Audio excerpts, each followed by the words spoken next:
Hello, and welcome to another Yoga with Tins Yoga Bite. So today we're going to have a look at the inclined plane pose, or the upward plank pose. It's known by both English names. This is a really good counter pose for forward bending because it stretches the back along the opposite plane. It's also good for strengthening the shoulders and the arms. It's not good if you have wrist problems because there's a lot of pressure going through those wrists, so do avoid this if you've got wrist problems, and also if you've got neck problems. So let's have a look at the pose.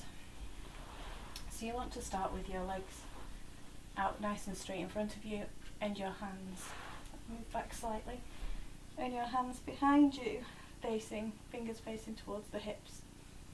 And then what you're going to do is you're just going to push the hips up and let the head drop backwards. And you want your feet to be nice and flat on the floor, the hips pushing upwards. You don't want the hips dropping down with the feet lifting off the floor. You don't want the legs dropping to the sides. You don't want the knees to be bent. You also don't want the head reaching forwards because that puts extra pressure through the shoulders.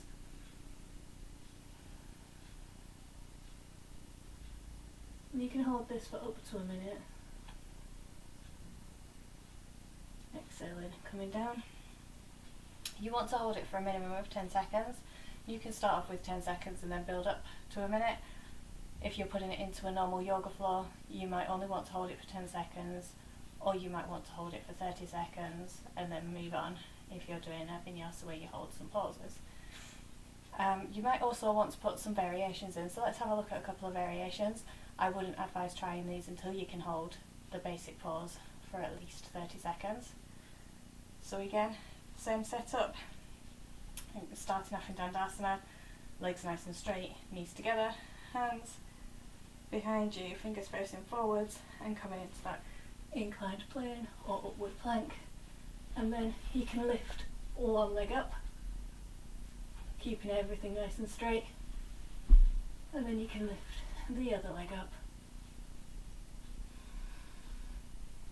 When you're lifting the legs up, you want to make sure you're keeping your hips nice and high. You don't want the hips dropping again. You want to keep them nice and high. So that's the first variation, to add a little bit of interest and a little bit more strengthening along different areas. So with that one, you can really feel that this area has to strengthen to keep you in that position, keep you staying upright. The next one we're going to look at is one arm raise. So again, same starting position. Exhale, coming up, and then put pressure through your hands and you can raise one arm. So you want to keep the hips lifting, keep these lifting nice and high. Then coming down, again planting the arm, making sure you're nice and strong first, and then you can lift the other arm up. You might find that one side is easier than the other. It's usually the case, and that could be because you've not quite positioned your hands right. And then exhaling, coming down.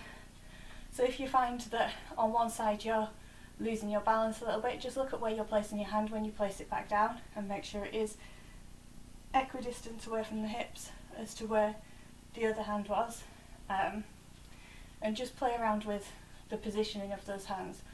Also make sure that you're pressing into the floor with all four corners of the hand and that the fingers are pulling in and you're pulling the floor away from the hips with the hands as you're pressing up, and that gives you a little bit more balance. So once you can do both of them happily, you can then move into the final variation, which is the most advanced pose of this series of these variations, and that's the leg and arm lift. So again, same starting position, same setup. Exhale, coming up, and then you take the leg up, you take the arm up, and if you're flexible enough you can then take hold of the leg, which I'm not flexible enough with my hamstrings. So you take hold of the leg and you can pull it in towards the base, but you want to try and keep those hips up. You don't want the hips dropping, so you can see mine are dropping ever so slightly in this. It's because I don't have the hamstring flexibility to do it. So again, other side, leg and arm up, keeping those hips nice and high, holding, and then coming down. So again, that one requires a lot of flexibility in the hamstrings, a lot of strength in the arms.